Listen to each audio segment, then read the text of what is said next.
Hey, my name is Joe Sedlak, and today we are going to be reviewing the fights from last Saturday's UFC 163 card in Brazil.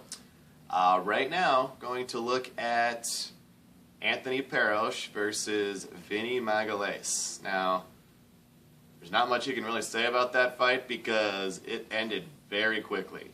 It was, and Afsheen and I had talked about this. I thought that Anthony Perosh had a distinct advantage if the fight stayed standing up. The fight ended in a very quick knockout, and Anthony Perosh joined Randy Couture, Dan Henderson, and Mark Coleman as the only fighters over 40 to pick up a victory in the UFC. So that's a pretty nice thing to put on his resume. Now, like I said, there's not much to talk about. It was a quick striking exchange, and Anthony Perosh clipped him with a right hand, jumped on top of him, and the ref jumped in at, I believe, 14 seconds. So there's not much to take away from that.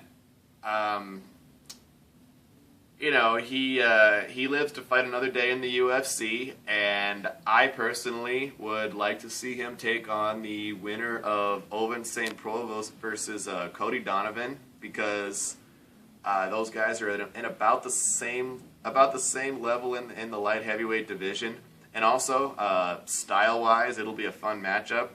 Just two guys not afraid to trade shots. Like I said, it's not gonna have much impact in the title picture, but at the very least, it'll be a fun fight for the prelims.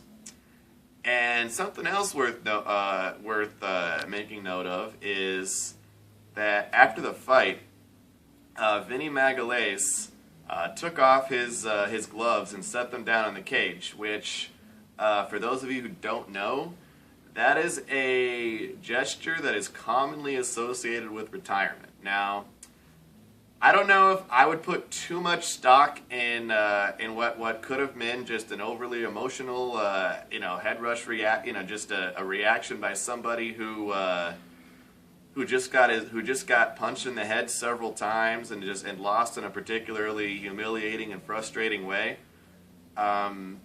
At the very least, I think it's the last time we'll see him in the UFC, because there's no way that the UFC is going to keep him around at 1-4 and with a 14-second knockout loss, and the UFC looking to trim spare parts.